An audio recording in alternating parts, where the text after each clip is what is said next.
I'm ready. Savi's ready. Ray's ready. Good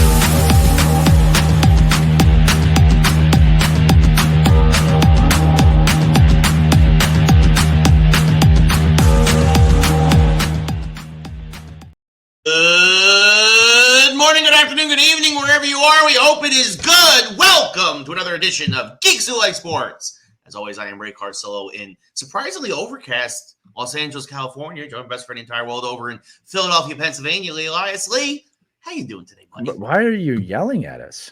Just yelling at us. I'm right trying to wake myself up as much as I am trying to wake everybody else up. That's a good point. It is earlier there than I give you credit for. That's very true. Yeah, my phone's been going off since like 7 a.m. my time, and it's like, I'm like, why are you all bothering me right now? No, I played in a tournament over the weekend, so I woke up this morning like, oh my god, I can do this, and then now I'm here. I'm here with you in pain. You made it. I did. You made it. You survived. Before we get into the show, a couple of quick things. We are here now, but you and I have been other places recently. You were joining our good friend Seth Everett over on his show recently. Yeah, we did a great review of Daredevil Born Again, which just for our audience, highly recommend it, Ray. Like I didn't have extremely high expectations, but Marvel and Disney have really figured out the television episodic side of how to do their shows. And what they're really starting to master is telling a story through 9 episodes, but also making them standalone episodes. Even some of them could be just watched on their own. You wouldn't even need context through them, but did a really good job really establishing the street level heroes and villains of the MCU in a way that can affect the larger MCU, but maybe you don't have to watch every single thing to understand what's going on.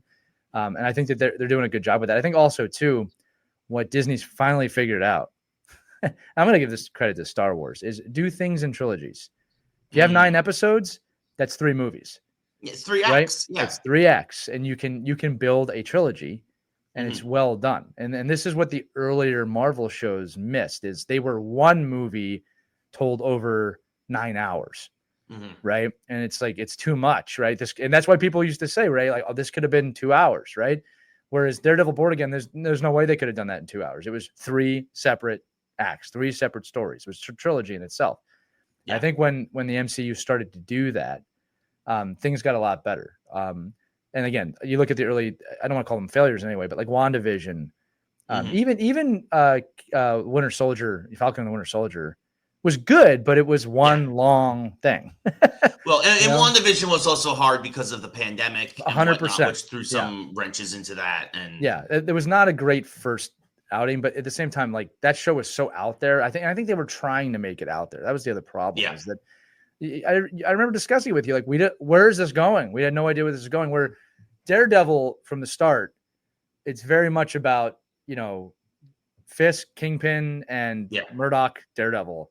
Yeah, and street level Marvel. Yeah, but their stories are running parallel, and that they're going to collide, and you're waiting for it to collide, and it develops and develops and develops. It's so well done, and then within that parallel, there's other stories that are told that advance that storyline, which is what the MCU did so well. So they're figuring it out.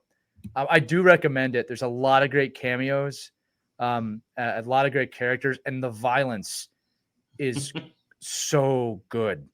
I mean, it's so good. They really did Daredevil's powers, I think, a lot better in this one than the Netflix show. But like, I'll just say this: Punisher's in it. That's not a Easter. People know that. But I will just say this: if you've ever wanted to see Kingpin's finisher, like, see it. I don't mean like hear it. I mean, if you wanted to see his finishing move, oh my God, they show it to you in this. And it's one of those moments where you're like, wow, they have really showed that on TV. Kids should not watch this Disney television show. Disney Plus has evolved. But Ray, I might just send you that just so you can see it. I mean, we're talking Mortal Kombat level stuff. And it's also it's like, that's one of the climaxes of the show. Like, that's the Kingpin. Yeah. Right? So, and he's in a white suit for it. It was so good. And there's a lot of blood. When I was a boy. I mean, he's good. It's good. I recommend it. Anyway, love talking to our buddy Seth. his show, Halls of Justice, now back after a little bit of a hiatus. So I was really honored to be the first one back on that. He does such a great job with that in Sports with Friends. So I'm always appreciative to talk with him. Yes, absolutely. And I was also on that episode will be coming out in the next month or so, I think. Our good buddy Ray Stakanis, who's also been on the show. I went on his show, Who Would Win Masters, for a special they rejiggered their format a bit over there. And I represented Link from the Legend of Zelda series against us. I think it's Sung Jin Hu from Solo Leveling. Two epic swordsmen colliding in Who Would Win Masters battle. And I represented the Link, and so that episode will be dropping in the next month or so. And that's always a lot of fun to always be part of it. And Ray's going to come on our show. We're going to do a special episode. The pride of Detroit. Yes, he's going to be our Detroit sports correspondent. So we'll touch base with him later in the week after the main episode drops, and talk to him about how my Knicks destroyed his Pistons. And too soon. Maybe, but also his Tigers are playing very good, and also talk about the Lions draft as well as the NHL lottery, which we'll talk about in general on the show today. Also, you mentioned the hiatus for Seth. Seth's just getting back from a hiatus. We will actually be going on a short hiatus as well, probably for about a month. We'll figure it out, give or take a little bit. Might also touch base with our Thunderbolts review. We're not going to review Thunderbolts today. Yeah. Neither one of us have seen it. That's I was going to say that might be the reason why. Yeah. I haven't seen it yet. We're a couple of busy guys. But Lee's gonna be super traveling. He's gonna be traveling all over the world, conquering the hockey world via travel. And yours truly starts a new job next week. So got to get my life schedule figured out before we can, and then we'll reconvene probably in about a month or so and start back up. So just a quick heads up on the programming there for us. But enough about us. What about you? No, what about you? How are you? How are you? We're fine here. How are you? Yes. So, not a big news week. Obviously, there's a lot going on. Obviously, with the NHL and NBA playoffs, they are well underway. The first rounds for both sports are now concluded. Lee, dealer's choice. You want to start hockey or you want to start basketball? I mean, come on with that. What kind of a question is that? Well, I know you want to start hockey. Look, you got questions there. Well, before we get into the depth, because there is so much to unpack. But why don't we just quickly do the NBA? Because it's just going to be you talking about the Knicks, and I don't care about anybody else. Yeah. Let's just do that. Let's talk about. I'm rooting for the Knicks. We'll save the best for last. How about that? There, okay, whatever works for you, buddy. I'm just very excited. Yeah, it's been. Look, the NBA has expected. Oh, goodness. The East is not nearly as interesting as the West. The top four teams in the East all advance. It's Cavs versus Pacers, Knicks versus Celtics. The Knicks, I'll give this, the Pistons. I think the difference in this series between the Knicks and Pistons was really just experience, but a couple of calls and a couple of buckets that went the other way possibly could have gone. This could have easily been the Pistons knocking off the Knicks. That was a hard-fought, classic late 80s, early 90s Eastern Conference. It felt like a throwback series in a lot of ways. And honestly, I know I'm biased because of the Knicks, but it was one of the better first round series that we had in the NBA. Lee, do you have any thoughts on Knicks and Pistons before we go over to the West? No, the basketball was good, right? And that's what we're saying. It's like the parity is not right, but the basketball was. But no, in that series, the basketball was good. Yeah, I would say just in the East. Look, Knicks Celtics, man, that's serious. That should be good. Yeah, 100%. We're gonna get into game one in a bit, but that was wow. This is classic Knicks Pistons and Knicks Celtics. This feels like the Eastern Conference playoffs that we kind of grew up with. Basically. Yeah, 100%. And then look. I don't usually like to say things like this, but it's a good chance who comes out of that series might go all the way.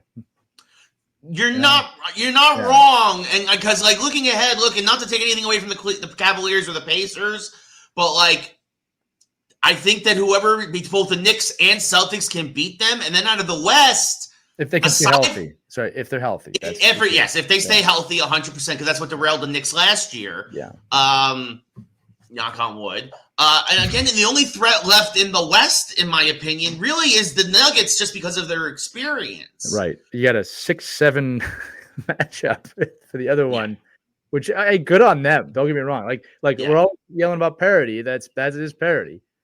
All well, right. I mean, and that's the thing is that both. So the Golden State Warriors and Rockets went to 7, and that is a series that I think experience wins the day. Butler and Steph Curry and Draymond Green, that was what it was. The Rockets a bit overperformed this year to be the 2 seed, and then the Warriors. Well, they know how to win. Exactly, they know how to win. They won in Game 7, so they advance. The big, not even a surprise. I'm not surprised because I think the Wolves match up so well with them, and there's so much talent on that aging Lakers team. But I'm surprised that it only went 5. The Wolves knock off the Lakers in 5 games. Really embarrassed them. Yeah. Well, to advance. I can tell you this, that the Lakers created an immense amount of distractions for themselves this year that probably didn't need to be created, but they will probably pay off pretty heavily next season. I mean, I would look at the Lakers next season as a favorite to win the whole thing. Yeah. All right. But mid-season blockbuster trades, father and son, no way LeBron's going to let himself go out that way. Yeah. So I expect them to be highly competitive next year, but they created too many distractions for themselves this year. That's the problem. Yeah. Yeah. They couldn't focus, and the Wolves were 100% focused, and they just outplayed them. Right. So meanwhile, the 4-5, the Nuggets need a Game 7 again. Experience wins the day. The Nuggets only a couple of years removed from their championship. Obviously, arguably the best player in the league, and Jokic they find a way, and the Clippers find a way to lose again, right? It's always that story, which seems to be with the Clippers, and the Nuggets advance, and then the Thunder absolutely demolished the Grizzlies. No surprise there. So you have the 1-4, but the big thing, you have the Nuggets down massively to the Thunder, come roaring back to win by 2. And then you have the Knicks down massively in the second half to come roaring back and win in overtime. So you've got every series that's played a game in the second round, the lower seed took Game 1. The Knicks are up 1-0. The Pacers are up 1-0. And the Nuggets are up 1-0. Lee, what are your thoughts so far on the second round thus far of the NBA playoffs? I'm going to say it again. We complain about basketball a lot on this show, but teams are starting to show up here at this point in the playoffs. I don't know why we needed 10 teams to get to this point. Well, we don't. I agree. But now you're starting to see better basketball, right? And again, I think there's an effect rate. I think when one team does it, another team believes they can do it. I think you see this in a lot of playoffs. These guys watch each other all the time. When you see a team come back in the second half, you believe you can do that too, right? Same thing in hockey. You see last minute, last second goals. You think you can do that too, right? It feeds off each other. So it's a nice field for the final 8. I'm not going to lie to you. And I can't tell you who's going to win now, which is great. No, and that's the thing, right? Like the Knicks. It also didn't help that the Celtics missed 45 threes against the Knicks. The Knicks defense coming up huge, and 45. Yeah, and all those misses allowed the Knicks to get back in that game. Yeah, big time. As I say, you can't do that. I'm really curious to see. If the Celtics are smart, they're gonna switch that up in Game 2. But we'll see what happens. You cannot do that in the playoffs and win. No, it's not possible. No, it doesn't matter. So the Knicks, who went 0-10 against the top teams in the league, top 3 teams in the league in the regular season, 1-0 in the playoffs. A big overtime win up in Boston. Right? That's the thing. Again, when we talk, this is classic sports. If you're the underdog, if you're the road team, you take one of those first 2 games on the road, you're playing with house money at that point. Yeah, it's huge. Well, it gives you the home field advantage. Home court advantage. And the Knicks, it needs to be said, now 4-0 on the road, a little bit of a road warrior aspect. And the Knicks, this is true, the Knicks were a better road team in the regular season as well. So home court advantage might be a little overrated against the orange and blue. Right. And again, they're not afraid, and that's a huge deal, right? Yeah. Like when you have a away advantage, that can come and help you out. So, but New York's going to show up in this round in terms of, New York can become an amazing basketball city when the Knicks are doing well. Yes. So I think that's about to happen. Considering the Rangers are nowhere to be found, this is going to be a big deal. Although we'll talk about the Rangers, the Yankees, all of them. So we really need the Knicks. We really need the Knicks to do something. New York is starving for a championship. Championship. Yes. How's it feel, Ray? Tell the people how it feels to starve.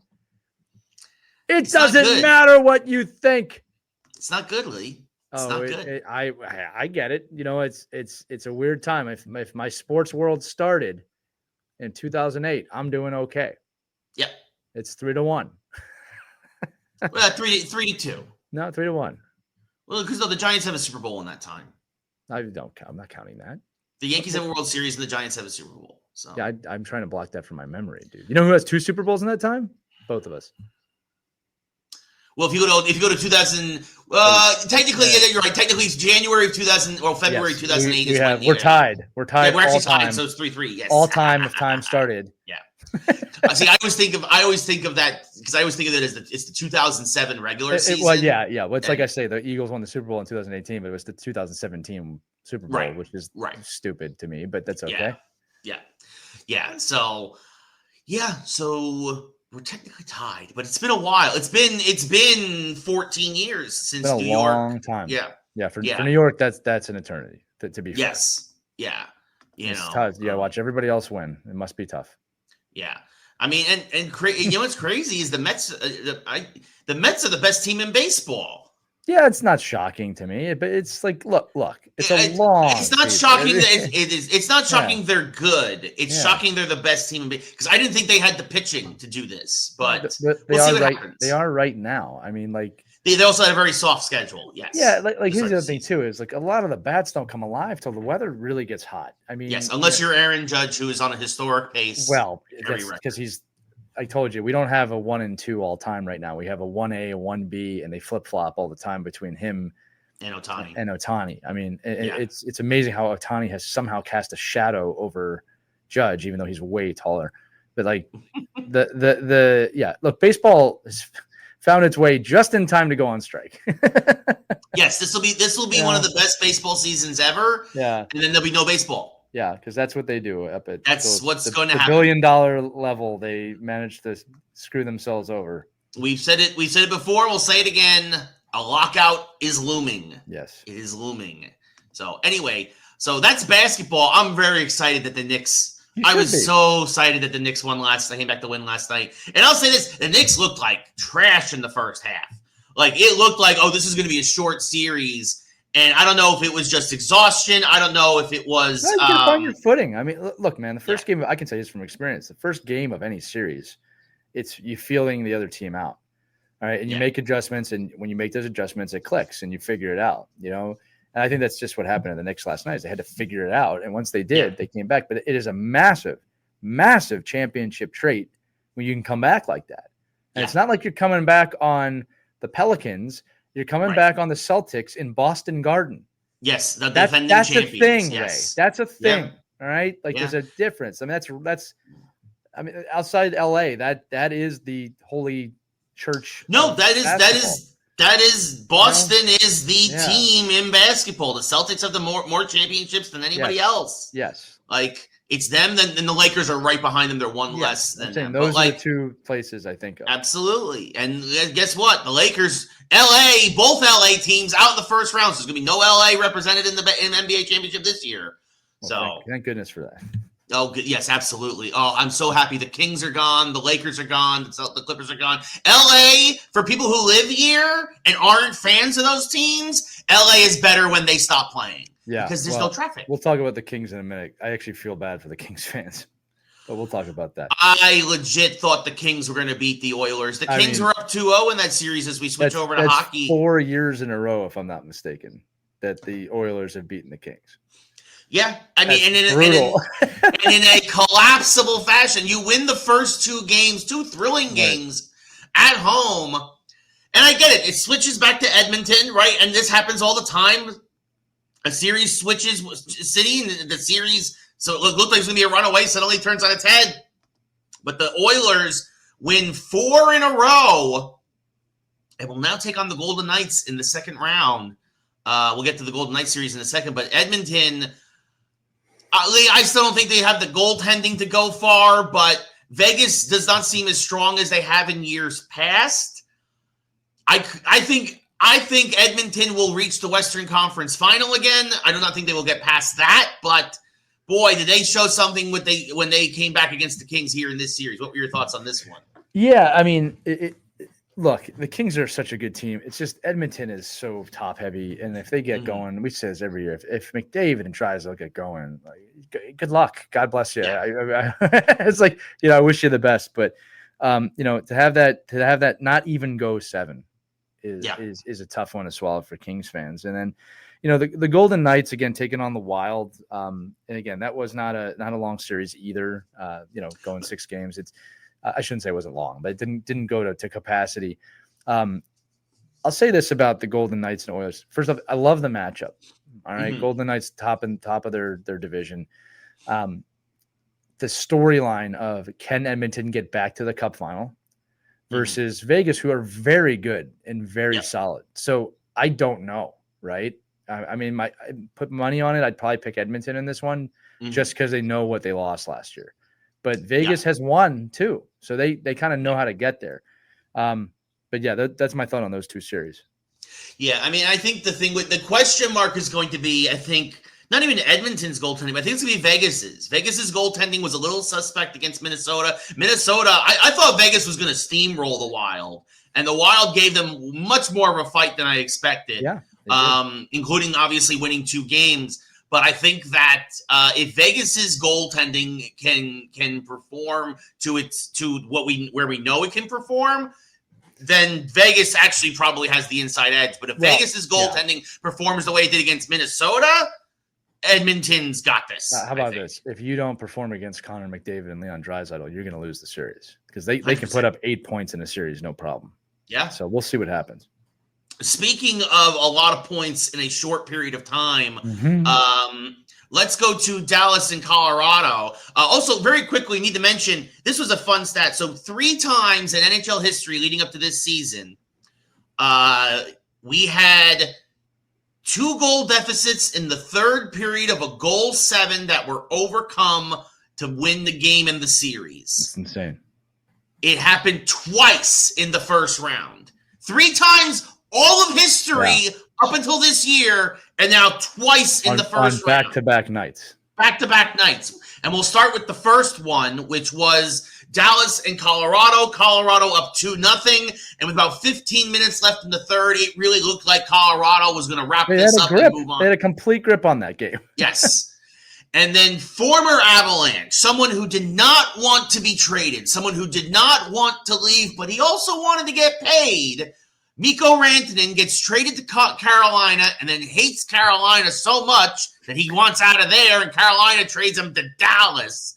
And now these 2 teams meet, and Rantanen, in the third period, scores 4 points, including a hat trick. That's insane. You could not write this script better. He also, by the way, had 11 points in the final 3 games of this series. And to everyone who thought he was just a, I can't believe I'm blanking on his name now for Colorado, who would feed him the puck all the time. McKinnon? McKinnon, thank you. No, the McKinnon merchant. The McKinnon merchant. Nope. Didn't need McKinnon. Didn't need McKinnon to light the lamp 3 times in Game 7. It's just first round magic. I mean, and look, here's what I'll say to you, dude. Like on the road to the Cup, there's heroes in every round, right? Like I think it's actually a big misnomer. It's like this guy was so dominant. Like the guy who wins the MVP usually has a pretty solid, but evenly paced playoffs. Right. This is a first round heroics. Yeah. Right. Like, and again, you talk about putting the whole team on your back and taking you to the end. I mean, just to get, I think it's 4 points in the third period, if I'm not mistaken, right? Like, yes, 4 points in the third period. He assisted. Insanity. He scored 2. He scored, made it 2-1. He then tied the game at 2 on a crazy deflection off the defenseman. Yeah. He then assisted on what ended up being the game-winning power play goal. Yep. And then he hit the empty netter with 3 seconds left to get to Hattie. You and I were texting because I put that game on. It's like, it was like epic. How can it get more epic than this? Yeah. and then the Jets and the Blues played their game 7, and it was far more epic than this. Yes. But just before we leave Stars and Avalanche, it's proof again. I always tell this to my players. You can play 59 minutes of a hockey game and still lose, right? You can play perfectly 59 minutes. Hockey is the greatest sport on the planet for a reason in terms of just excitement. And the heroics of that are amazing. All right. Now we'll talk about Stars Jets in a minute, because I think that's an interesting series. But Jets Blues, I'm not kidding. We thought that Stars Avalanche game that's going to be the peak of the first round, and Jets Blues totally eclipsed it. Yeah. I mean, and also a lot of credit to the Blues. Again, this shows that like a hot team coming into the playoffs can be a huge threat. Also, Winnipeg, I don't know what's wrong with Connor Hellebuck once playoff time starts, but he is not in the playoffs. He is not the regular season goalie. He figured it out. At the very last possible minute, he figured it out. But that might have been exactly what he needed. All right. Yeah. So like, because you're right. He could not play to his potential. Even in game 7 in the first period, did not look good. Yeah. And then as you tell the story leading up to the ending, Ray, but like he woke up. He woke up out of nowhere. RKO out of nowhere. Yeah, exactly. Connor Hellebuck. I mean, it's 3-1 St. Louis. Again, it's a 2-goal lead in the third period. And then St. Louis gets a goal. And then they pull the goalie, and the clock is running out. It's 3-2. It looks like they're going to hold on. It's 6-on-5, and then the deflection heard around the world as it gets by Binnington with 1.6 seconds left on the clock. Drama. To force, it is the latest game-tying goal in a Game 7 in hockey history. Literally less than 2 seconds left on the clock to send it to overtime. Now, before we get to the overtime, because everybody asked me about that goal, and I said, well, what's funny about that goal is that right before the shot, the defenseman actually whiffs on the shot. All right. And what I say to people is that can throw a goalie off just enough. Yep. Right. So the top left D had the puck. He kind of whiffed. He made a pass. He made a pass across the ice, and he shot it, and it was perfectly deflected into the net. But I really think that whiff shot by the defenseman threw the timing off just enough to let that deflection, which again was great, sneak by Binnington. So now Blues fans around the world think they have this game won. Yeah. It's tied, and it's heads to overtime. All right. Yeah. And then we get to overtime, and suddenly Connor Hellebuck cannot be scored on. And I'm not taking away from Binnington because he's playing pretty darn well in this overtime as well. But he's been consistently well. And Hellebuck is unbelievable. Yeah, I mean, and to be fair, I mean, Winnipeg had way more shots this game too. Yeah, Binnington played incredibly well. Yeah, but I'm saying that I don't know if it was the hockey gods or what, but when they got to that overtime, Connor Hellebuck snapped out of whatever funk he was in. Yeah. And he says, I have to be Connor Hellebuck right now. He turned into the best goalie in the world again. Yeah, because there were some phenomenal shots from St. Louis. And to be fair, here's the thing. I thought if Winnipeg did not win it in that overtime when they had all the momentum on their side, I thought if this actually went to a double overtime, which it did, I actually thought St. Louis had the advantage there. But again, the hockey gods said no. It is Winnipeg's time, and with only a couple of minutes left in the double overtime, the Jets finally advance out of the first round. Connor Hellebuck knows what it feels like to win a 7-game series. And the Jets find a way to win 4-3 in double overtime in one of the best Game 7s we've had. It's the best playoffs in sports. No one denies that, by the way. Nobody denies that. All right. And I will say this, too, that, look, the Jets are the best team in the league this year. And I remember actually when they were down 3-2, in the third. I was on the phone with someone, and I said, "Look, if any team is going to come back from this, it's them. They have the talent to do this." Yeah. And man, did they do it. But yeah, you get to overtime with that roster, as hot as St. Louis has been, you have no excuse to lose that game. And again, like maybe the hockey gods have blessed Connor Hellebuck with this here of like, you just snuck out of this first round with everything. I have a feeling now, right? He shows up big time against the Stars. All right. And I think that the Jets are on their way to meeting Edmonton in the conference final. Well, they're going to have to show up because I'm going to go the other way. I'm going to take Dallas because as good as, even with all the momentum, as good as Hellebuck may now be, you can't sleep on Ottinger over with Dallas. I don't disagree with that. And I think that Dallas got lucky. No, I'm just telling you, Dallas had some luck on their side there. Now, all I mean by that is this. That one player took over in a third period to get into the second round. Sure. Colorado was very good in that series too. All right. Also very injured. The Winnipeg win, all of it was a team win.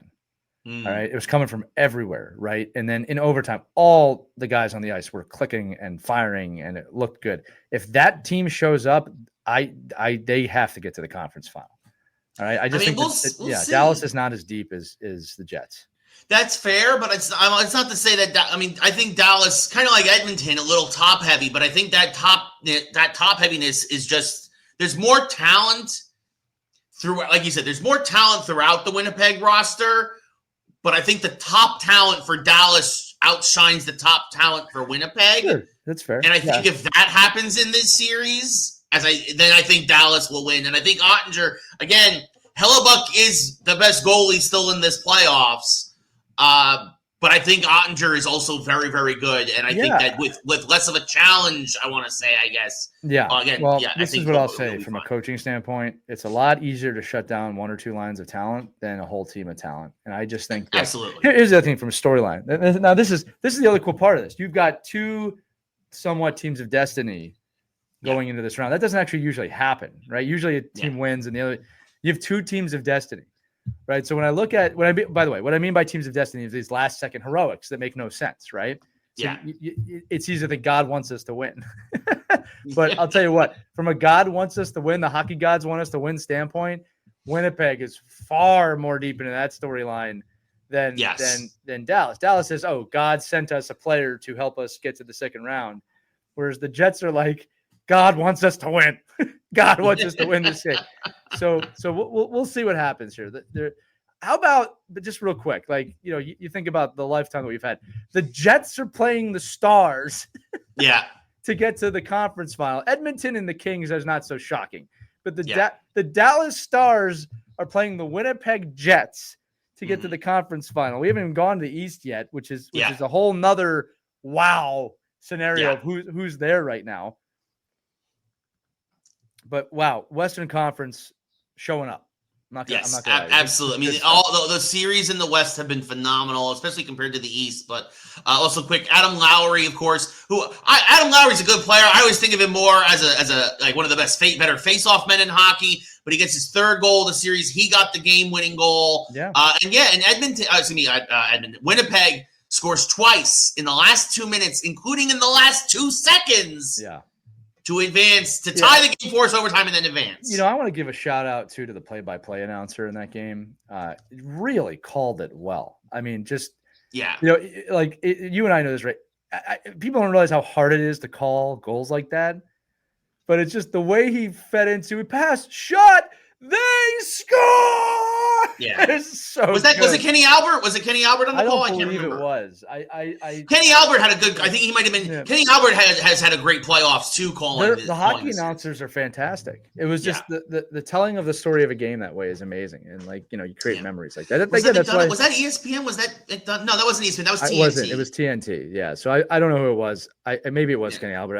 It was a great call across the board. Yeah. No, for sure. We move now to the East.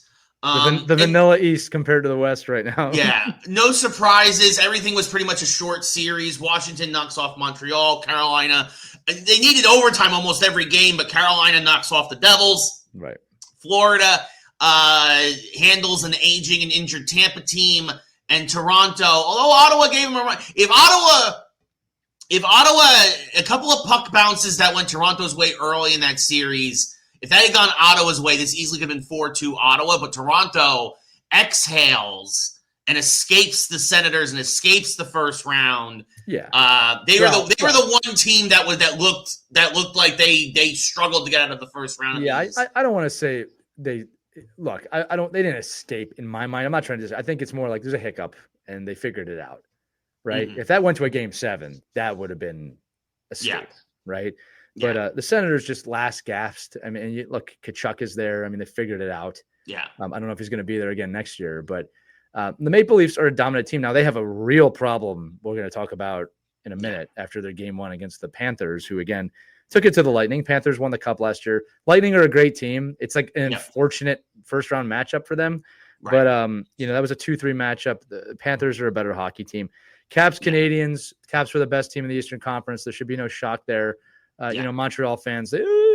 Canadians are lucky to be. We talk about this the whole season. Whoever won the second wild card in the East was lucky to be there. Right. Canadians fans always think that they're destined. And then Canes Devils, again, good series.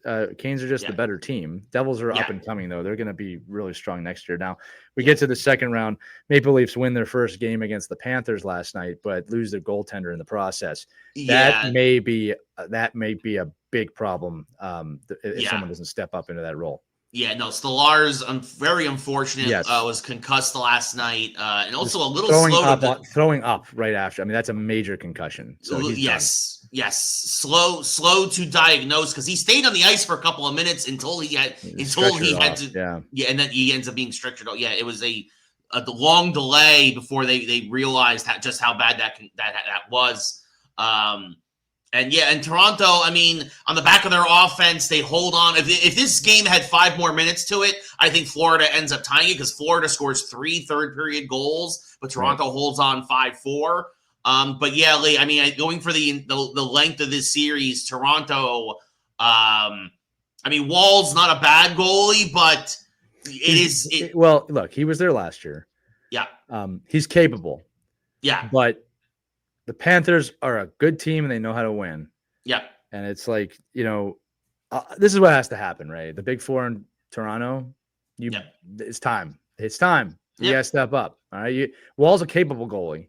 Yep. All right. But you guys have to step up. Austin Matthews, this is it, dude. This is it. This is the time. We talked about you all season not being able to win. Show up. Yep. And your team can win.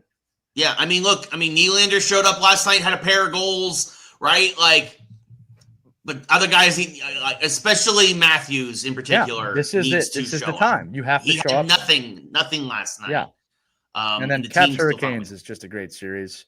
Yeah. I can't tell you who's going to come out of that one. I mean, it's easy to look at and say, oh, it's all Caps, but no, these two teams hate. I'm taking the Canes. Yeah, I'm taking the Canes. I'd love to see the Canes go to the Cup final this year. I'm not going to lie to you. Yeah, I mean, honestly, I said it earlier. I said Canes and Panthers in the East, and I still think it's going to be Canes and Panthers in the East. And we'll see. And then we'll see. Well, that'll be a great series. I'm going to tell you this too. I'm looking at the final 8. More teams are in the South than the North. Okay? Yeah. You got the Hurricanes, South. Capitals, South. Panthers, South. Golden Knights, South. Stars, South. Against the Jets, the Knights, and the Maple Leafs. I'm sorry, the Jets, the Oilers, and the Maple Leafs. Yeah. All right, who all happen to be in Canada, in another country. Yeah. So they're all real the North. remaining U.S. teams are from the South. So I got to say it. Everyone who's bitched about Bettman their whole life, and I'm not saying there's nothing to bitch about. Yeah. He got you. He was right. Yeah. You can complain about Atlanta all you want. I'm pretty sure he's determined to make it work there anyway. Yeah. Third time's the charm. But Southern hockey, that still might be the one city that you might just want. Like that's his white whale. It feels like just let Atlanta go. He wants it to work for some reason. I think. Yeah. There are so many. Go to Kansas City. Go to so many. There's so many other places that would want a hockey team and it would thrive there. The tough part of Kansas City is just you have so many Blues fans there, but that's also why it might work. Right. So it's like you got to think about that. But amazing. The NHL has such parity. I mean, it really does. It's such a special thing. So, look, if we're going to pick right now, who's going to the conference finals, buddy? Both sides. Well, I'm picking Canes and Panthers for sure in the East. And I'll go I'm with picking. you on that. I'll go with you on Yeah. that. As much as I like Ovechkin in this season, I'd like to see the Hurricanes. Yeah. And I'm taking Stars and Oilers. I'll take Jets and Oilers. Okay, so the Battle only of team that's Canada. going. Then it'll There be it'll be Canadian versus America in the final, just like the Four Nations face-off. Oh boy. But not at all. But funny enough is if the Jets go, then you have an American in net, which is also amazing at the same time. Yes. By the way, that was a rematch. Biddington and Hellebuck was a rematch Yes. of the Four Nations face-off. Yes, and Hellebuck got his revenge. Yeah. Yep. Well, the one that mattered. Yeah. Yes. Yeah. Anyway, NHL looking great. Draft lottery was the other night. Islanders coming out on top. Didn't see that coming. They had what was it, like the third lowest odds to get that, I think. Yeah, but look, good for them. Look, here's the deal. Like, no, not good for them. No, good for them. I'm tired of seeing it. It's been Oilers a million times. Like, it's just I'm fine with that. Like the Islanders need a little bit of a kick. All right. And again, like Flyers actually losing a couple picks on this one because of that. Yeah, the Rangers moved up a couple picks. Yeah. Yeah, Islanders. Look, man, that franchise needs a little bit of an injection. Yeah, Patrick Wall there. You need to find something. Look, Ray. The good news is not the strongest draft year in memory. Yeah, that's also true. So, like, if you're gonna win it, this is the year. This is the year you want your opponent to win it. Right. But the NHL finally doing the draft lottery live, not a predetermined thing that they showcased. They actually did it live this year, which is amazing. Yeah, no, it was crazy to see, and nobody saw that coming with the Islanders with the third lowest odds to get it, the number one pick, but they get the number one pick. Rangers moved up a couple spots; they'll be 12th overall. And then the other big, so I mean, whatever. I guess good for them. I bring up the live thing because now nobody can complain that it's rigged. That's also true. Yeah. Yep. Because nobody picks the Islanders if it's rigged. No, that's also 100% true. Also, quick note: the Rangers hired a new coach, Mike Sullivan. Paid him too. Yep. Better win now. It's simple. Better win. Listen, this has happened before. You win the President's Trophy. You don't make the playoffs. History says you'll win the cup next year. I would be so happy. You have the team. I'm going to say it right now. We have the pieces to do it. We have the pieces. No distractions. New coach. Stanley Cup winning coach. Knows how to win. In the words of the great John Cena, the last time is now. Oh God, it's been a long time. It's time. It is time. It's time. It's time. It's Vader time. Time. Anyway, happy for the Rangers. John Tortorella choosing not to be an assistant coach. Yep. Funny enough, but yes, Rangers are primed. All right, and I'm going to convince. This is another one. Could very well be the Rangers and Devils in the conference final again. Oh boy. This could happen. It could happen. We'll see what happens. Oh, not Mateo. Sabinajad. I don't care who it is. I just like that we can all say his name now. Yes. Goodness. So that does it for the sports section. A long, in-depth look at basketball and hockey, as well as deserved. We're in the playoffs. Yeah, it's the right time of year. Yeah. Quick moving over to games. Not a lot of news in the geek. Quick geek section this week. Yeah. Yes. Not gonna lie, a lot of bad news all around in the gaming world. Yeah. A lot of layoffs again last week. And then Xbox, a lot of delays, and then Xbox announces that they're going to raise prices on everything.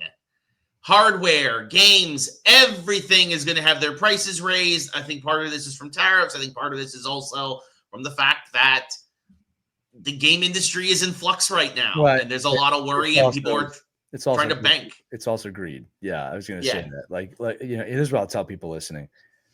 I without naming a name, I know a company, not mine. I know a major company that is raising their prices because of tariffs on China. And I know for a fact that their products are not made in China. Wow. Okay. So I won't call anybody out, but I'm just saying that is unethical beyond belief. Yep. And I think that, in a market where people that rely on video games for peace and tranquility and escapism, to raise the prices on them is ludicrous to me. Yeah. All right. Again, on some things, we talked about Nintendo raising certain things. Some of those price raises do make sense. Yeah. But to say, oh, it's the tariffs are causing us to raise prices. Well, you've got two problems here. One, you better prove that your stuff's made in China. Mm-hmm. Two, if the tariffs come off, you better drop the prices. Because that is that's the other problem is that and they won't. I guarantee you they won't.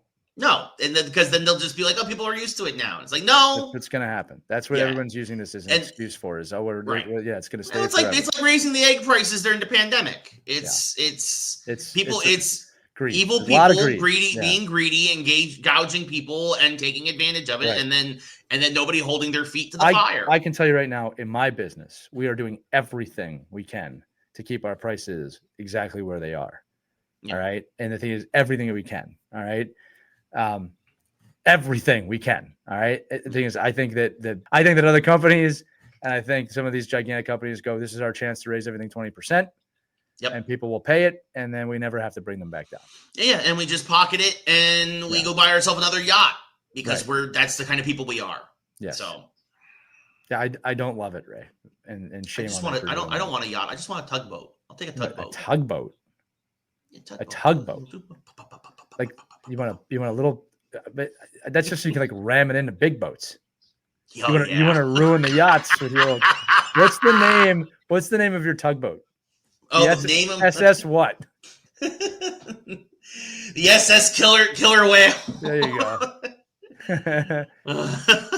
You know what they saw? Actually, super random thing, but I thought this was amazing. Somebody took a picture. They saw an albino killer whale out in the ocean. This picture went viral. That's pretty cool. Which is just basically it's an all white killer whale, basasically. Yeah. It's just really cool. I'll look that up. Yeah. So that was pretty cool. Anyway, sticking with video games. Great segue from the whale. Speaking of Microsoft, and this is another reason why it's crazy that they're raising their prices. They announced that Gears of War is going to come to PS5 for the first time. It's going to come to Sony systems, and we're starting to see this now because Microsoft is like, again, the idea of exclusives is kind of starting to fade, and I think this hurts Xbox hardware and the argument why you should go buy an Xbox in general, but it's in the short term, it's going to make them a lot of money because, and that's what it is. It feels like it's a short-term strategy to make a lot of money because now there are people who have only been on Sony for forever, and you have this massive install base with Sony, and now one of your premier franchises is going to be over there. I don't think this is going to do what some people are saying, which is like, well, now people are going to go want to get an Xbox so you can play the rest of the series. No, I don't think it's going to happen. But I think in the short term, I think a lot of people will buy the PS5 version of Gears of War. Yeah. And it'll be a big influx of money for Microsoft, and that's about it. Well, and they know what they're doing. Yeah. It's interesting, but yeah, this is the second remake of the original Gears of War. It's going to be 4K and all the other stuff. And look, I love Gears of War. I'm a huge gearhead. I love it. It is one of my favorite franchises. I don't really care that it's going over to PlayStation. I'm also not going to get the remaster, reloaded, blah, blah, blah, blah, blah, because I played the original. But it, I think this is just, again, it's Microsoft. As much as I love Microsoft is being greedy. That's all it is. Well, raise their prices, put their games in other systems, make as much money as they can in the short term. It's a hostile takeover. Again, PlayStation's days are numbered. I keep saying that. I've been saying that for years. Every time they get a little win, people think, they're back. And I'm like, I don't know about that. So Microsoft doing what it does. That's expansion, conquer. Yep. Conquer from within. So Fortnite, speaking of money, Fortnite had a big win this week in terms of they won their lawsuit against Apple. That's been going on a long time. That has been litigation for a long time. And the judge basically kind of laughed at Apple and basically said you cannot basically kind of double charge these companies for these transactions within their game. And so Fortnite will be coming back to iOS. Yeah, which is massive. This is a big deal. Yeah, well, I mean, too many people play that game already. So now we'll have them playing it everywhere. everywhere, all the time, nonstop. Yeah. You know what's funny about Fortnite is my son plays it a lot. And I realized the other day I had to tell him this. I said, Logan, there's other games out there. Like you can play other games. And like it's funny. So he downloads Battlefront. I'm like, no, this is the same game. It's the same exact game. You're playing it now just with Star Wars figures, which I approve of. I'd rather you play Battlefront. At least there's a little bit of a story. Although now Star Wars is also coming to Fortnite. Right. And he knows that too. His first thing he told me is I can download this free skin. But I downloaded, I think I told you, I got him some Assassin's Creed. Like, so let's just try some story back because I think he's going to enjoy those more. He loves Zelda, right? Like, there's other games, kids, out there besides Fortnite. Yeah. I get Fortnite. I've played Fortnite. I'm not against Fortnite. There's other games out there. Well, and that's the thing is I think that sometimes there's a lot of folks who just are like, Fortnite is an extra babysitter. I know for a fact that that's true because some of the kids that are really, really good at it, Ray, that's all they do. And it's like, what are you doing? Yeah. No. And that's the thing. It's like, play other things, folks. I mean, look, I know I am a rarity. Speaking of whales, right? I'm a whale in the game industry where I buy it. When I have money, I basically buy a new game every week. I don't watch TV. That's different. You work in the field. It's your profession. That's also true. That's like me saying, I buy new hockey equipment every few years. Like, yeah, I work in hockey. Right. But like, it's one of those things where there's so many great. I just finished real quick impromptu review. Go play South of Midnight. This is a beautiful. I finished it. I loved it. It is a beautiful game. You can beat it in less than 15 hours. It is a unique setting, unique story. The music, the art style. The themes, everything about this was beautiful, and it was solid gameplay. It wasn't spectacular, it was solid, right? It's something we haven't seen before in terms of the gameplay, in terms of as an action platformer, whatnot. But third-person action adventure game basically. But the story was so good that go play it. Yep. It's on Game Pass. Go play it. Love it. I'd give it an 8.5 out of 10. That is extremely high praise from you. Yeah. I think it's the best game that Compulsion has ever made. Compulsion used to be a small little indie developer, then got acquired by Microsoft and used that Microsoft money well. Remind everybody your top 3 games all time from a rating standpoint. Top three all time in terms of number? Yeah, like you've reviewed. So that I've reviewed, professionally reviewed. So like you gave these a score is what I'm saying. Yeah. Batman Arkham City, Gears of War 2, and I think Assassin's Creed Black Flag. Did they get high 9s or 10s? Arkham City is the only 10 I ever gave out. Yeah, it was worth it. That was an amazing game. Yeah, Arkham City was the only 10 I ever gave out. Very high 9s. I think if you go 4 deep, I think Injustice, the first Injustice, is also in there. That was super fun, that game. So, I mean, that saved what is now NetherRealm. Right. Like, that just completely... so fun. Yes. I mean, whoever said, look, we should do Mortal Kombat with DC characters. It's just like, great idea. Well, and the thing is, they had the idea right before Midway collapsed, but then it was like, but now we have money to actually do it well. Right. And then Warner Brothers acquired them. Would you still give Arkham City a 10 today? Yeah. Yeah, it was just nearly perfect. Yeah, I don't think that there's. Is that the one with Clayface at the end? Yes. Yeah, which no one saw coming too, which is also tough to do. Yeah. No, they did it. Unlike Arkham Knight, which was entirely predictable. Yeah. Arkham City, but great. Arkham Knight was great. It was good. I liked Arkham Knight. I had issues with Arkham Knight. I don't think they maximized the Batmobile combat or whatever. That's fair. I had issues with Arkham Knight. I feel it was it was a great series. I mean, still is. It's technically still going. They just had that VR game come out a little while ago. Wait. What was the first one?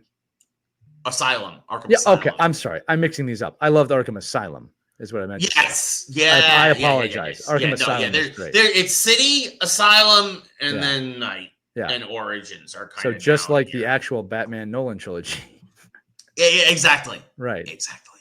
Yeah. All right. So bye. Yeah, no. And real quick, also Grand Theft Auto 6 delayed until we have an official date. It's now in May of next year, but it has been delayed till next year. They dropped the That's fine. Yeah, it's going to be one of the biggest releases in history. Get it right. They dropped a trailer that looks great. Yeah, a lot of gameplay looking stuff in that trailer. Yes. But yeah, no, I mean, I'm perfectly fine with waiting. Again, it's a breath of relief, a sigh of relief for much of the industry this year, because it also gives the industry as a whole time. The industry as a whole will plan around that. You will not see games a month. You will not see games 2 weeks prior or a month after Grand Theft Auto's release. That will probably be the largest release in history. I agree with that. Yeah, I mean, it also might be the most expensive because they might charge $90 to $100. But you know what? I'm going to say it, that I don't have again. People, how can you that game? There are people who all they play, much like the kids only play Fortnite. There are people who only play Grand Theft Auto 5. Yeah, I mean, if you're going to get that much time out of it, I mean, like here's the deal: if you're not one of those players, wait till it goes on sale. That's it. And it will. Yeah, it will eventually because the hook that what Rockstar wants is they want you to play the online.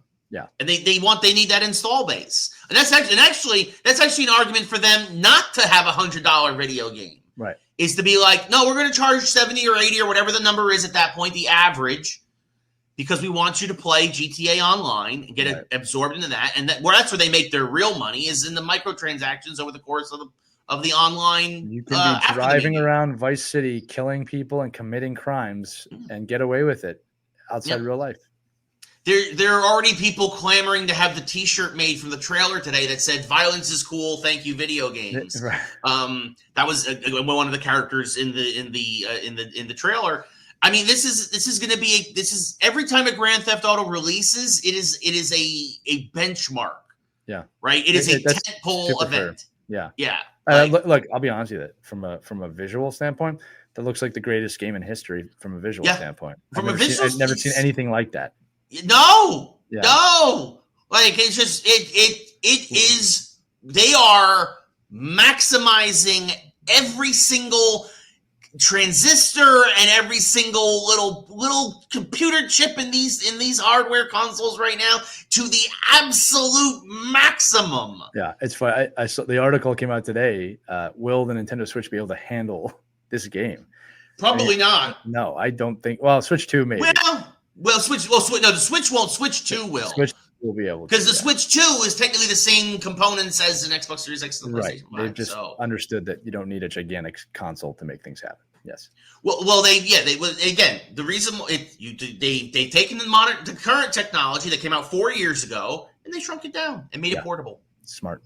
That's why Nintendo is as good as they are. They're like, we can make this portable and people will love it because then they can play it on the airplane. Right. Like I saw this guy. I was on an airplane with a guy a few weeks ago going to Puerto Rico. He played his Switch on the airplane, and my son did too. But this guy in front of me, front right, 2 seats over, looked a little bit like you, Ray, on the Switch most of the time. Yeah, just playing the Mario Party. Yeah, it's not a lot. Like I mean, this is what Nintendo always does. They kind of go quiet right before a big console release, and then they're like, game. They're smart. They're smart. Yeah. Yeah, so not a lot coming out right now for the Switch, but there will be. There will be. Yeah, and then the Switch 2, which comes out. Oh my God, the Switch 2 comes out in less than a month. There you go, just in time for us to come back. Yes, and I've already pre-ordered mine from Best Buy. So you love Best Buy. You've always gotten games from Best Buy. We used to do that. Yeah. I mean, I don't get games from there anymore because like everything is just digital now. That used to be a thing for you and I. You and I would go there weekly. Oh, they're every week to see. Yeah, we'd go to the comic book store. Yeah, because to see what new games came out. Yeah, it was a great. It's never going to lead anywhere for us. Oh, what have I done with my life? No, it is. Since the guy's starting work at the biggest geek company in history. All right. Yeah, we'll talk all about that when we come back. Oh goodness. Things are good. Things are good, folks. Finally, it's been a while. And also, again, just quickly mention, I'm not bragging that I got a new job. It's been 17 months. It has been a slog to find work. I just want to say, though, I feel for the people who have recently lost their job or are still looking. I know it took me 17 months to find work again. It is not easy, folks. Look, let me chime in here. I won't say anything about where you're heading, Ray. You can do that in your own time. But I will say Ray has just gone through one of the longest periods of challenge that I have seen. And you did it with grace, dude. I mean, it's not an easy time. You found ways to do it. You did stand-up comedy. You did other work. And again, you are pushing through, and you found yourself in a position where you earned this. Okay, I know you're a real humble person with this stuff, but you earned everything coming your way right now. I'm proud of you. I mean that. Thank you, buddy. Thank you. So we'll tell you all about it when we come back. But Lee's hitting the road to go win himself some more medals and trophies and all that other fun stuff. Coming. And we're coming. Yep, there you go. Yeah, look out. And then I'm going to be starting a new job next week. So we'll be back. We'll probably be back in about a month again. We're going to look out for that mini-sode with our Detroit sports correspondent, Grace DeCanis. Pride of Detroit, Michigan. Yes. That'll be a little fun thing. So for a little bit, enjoy your May, everybody. It's going to be May. It is May. It's going to be May. It was right there. I had to do it. May the 4th, Revenge of the 5th. And now I celebrated both in style. Revenge of the 6th also today, which doesn't stop, people. We're here forever. And then Revenge of the 7th. real quick, congratulations to Revenge of the Sith, the film, the highest grossing re-release in history.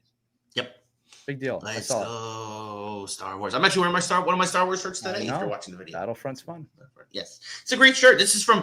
I'm glad also it still fits because this is from 2015. Yeah, this is Celebration 2015. Yeah, it was 10 years ago. Oh my God, it was 10 years. We should leave now before we start talking about old people. Savia producer's like, cut it. End the show. By the way, Star Wars Celebration 2027 back in Los Angeles. That has been announced. Correspondence. Maybe on location. Maybe.